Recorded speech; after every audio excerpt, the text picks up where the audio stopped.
Hello, it's me, Brandon Burns, A.K.A. Rally Roughing from YouTube, and I'm going to be doing another DVD review.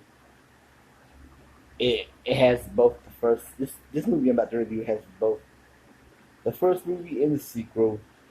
It is a classic '80s, I guess you'd say, huh, uh, comedy slash action slash sorry, comedy slash action slash a little bit of sci-fi, I guess. It is Ghostbusters. Yep, it is something strange in the neighborhood. Who you gonna call? Baby Ghostbusters. If there's an invisible man, sleeping in your bed, ow! Who you gonna call? Baby Ghostbusters. I ain't afraid of no ghosts. Ghostbusters. Oh shit! I love that song by Ray Parker. I think that's his one hit only. I mean, one hit wonder, but the Ghostbusters, both produced and directed by Ivan Reitman, but both part one and part two were written by Dan Aykroyd and Harold Ramis, two of the Ghostbusters. It stars Bill Murray as Dr. Peter Venkman, Ernie Hudson as Winston Churchill. I mean Winston Zinnemore. How do I get his name right? I forget his last name sometimes. Winston. Oh, it's Winston. I forget. But Harold Ramis as Egon Spengler, and then Aykroyd as Ray Stantz, yeah. Winston's in the I think that was Ernie Hudson's character name, but the Ghostbusters is about these four. Well, Bateman, Stantz, and oh shit, I don't know. Bateman, Stantz, and Egon are three. I guess you would say scientists who are studying ghosts. They always been a fashion, that they always been infatuation. They always been obsessed with ghosts, catching ghosts or whatever. So at first we see them at the college, at a New York college, but the professor doesn't like them, so he kicks them out. There's a scene at the beginning of the first Ghostbusters where they go to the library, they get scooped out by that ghost librarian. That is so hilarious, funny. And they went and they decided to go into business for business for themselves, and they find this abandoned firehouse, who's been abandoned here for years, and they take the place, and that's when they become Ghostbusters. And then meanwhile, there's a backstory about this lady, Sigourney Weaver. She plays Dana Barrett. I can't remember that. And she has a next door neighbor that's a nerd, Rick Moranis, Louis Tilly. Oh, he is funny, hilarious. He has the hots for her, but as she goes back to her apartment, that's where some strange shit happens. Especially when she goes to the refrigerator, you see that monster demon dog that says "Zoo." Yeah, Zoo.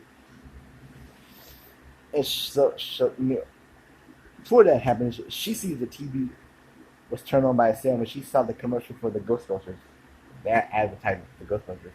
So she goes to the ghost house. The Ghostbusters headquarters, and Peter Venkman wants to help her, if you know what I mean. So he goes to her apartment, investigates, finds nothing, but later on after that, but there's going to be a big scene. How am I pronounce it right? First one. Well, later on, they fight. Slimer the ghost at the hotel. Has Dan Aykroyd will say that's the ghost of. But that's when the Ghostbusters, the first three, become real famous, and then Winston, hurt so much to join the team, he gets hired right away, and that's when the later on in the movie, that's when the dogs, the ghost dogs, or whatever you want to call them, demon dogs. That night when Louis was having a party, that's when they come out and possess him and Dana, trying to bring back the ghost of Gozer, one of the most evil spirits in the world, in the first one. And that's when the things get real interesting. They gotta go back to Dana's apartment and fight Gozer, and the dogs and the Stay Puft Marshmallow Man. Man, that's what I'm going to tell you about this movie. There's more to it, but I just feel like telling the first one. Part two. Okay, here's part two. This one nobody really likes part two, but I thought part two was okay. It's 5 years later, and the Ghostbusters have different jobs, but like that beginning of the movie where Ray and Winston were at that birthday party, no matter, and the kids ready to give a crap about them. It was kind of sad. But Egon is doing some was doing some study on human relationships or something, and Peter, I don't know what he was doing for a living. Oh yeah, that's right, he was a host of a psychic show. Anyway, so Dana, she has a son named Oscar, and something strange happens when Oscar's baby carriage gets pushed by itself, and Dana gets scared. She calls back the Ghostbusters for help, even though they're not working, to check out her apartment. Then later that night, they go to the sewer, and Ray accidentally hits something that knocks the whole power out of the blackish. I mean, it was a blackout. And later on, they were at court, and when the judge was going to find them guilty, that's when the ghosts of the Spatelli brothers, I think that's how you pronounce the name, murderers who got the electric chair, come out and try to kill the judge. That is so hilarious, so funny. So the Ghostbusters, they reunite and they get back together, and people like them again. And meanwhile, there's another backstory about Dana, of course. This Yadish, played by Peter McNichol. And I remember him in Being the Movie, and he was also in Baby Genius. So you probably know who he is, but there's a strange painting of Vigo, the evil Viking. I don't know, he was it a Viking? I can't remember what they call him, but the Parpepian or something like that. And I'm sorry I can't pronounce it. I'm sorry. But he wants to rule the world, and he possesses Janish, and he wants baby Oscar, Dana's baby, to be reincarnated in. And that's when the Ghostbusters got to come and save the day.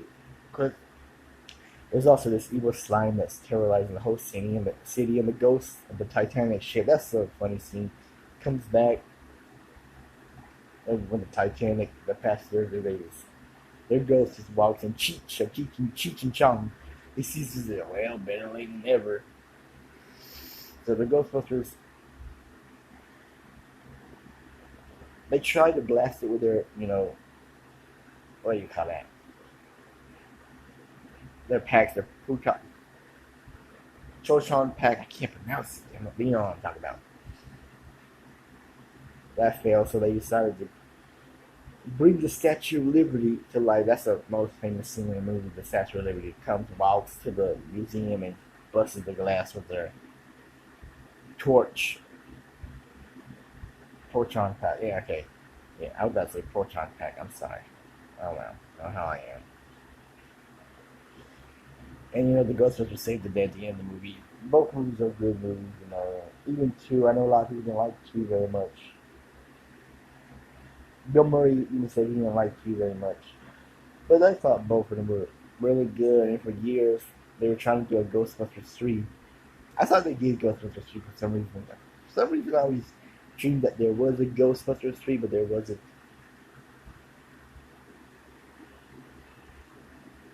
I don't know, I guess you would say that live action Ghostbusters video game that came out in '08 or '09 is the Ghostbusters 3. I can say you guys will say that's Ghostbusters 3 right now. Because they did that remake with the women. I heard it got bad reviews. That remake of Ghostbusters with just the girls. I guess it's alright. I mean, I don't really like shit knowing movies that much. Even the crappy ones, because I love crappy movies too, but, what can you say? So check out Ghostbusters and Ghostbusters 2. Also remember the classic Sega video game, Nintendo.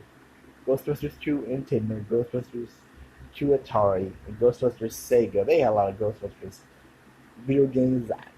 You might know what I'm talking about if you watch the Angry Video Game Nerd. That's a cool channel, by the way. But anyway, check out the Ghostbusters films, Ghostbusters 1 and 2, and please subscribe to my channel. That's it. I'm about to leave. Who are you gonna call the Ghostbusters, of course. Have a good one.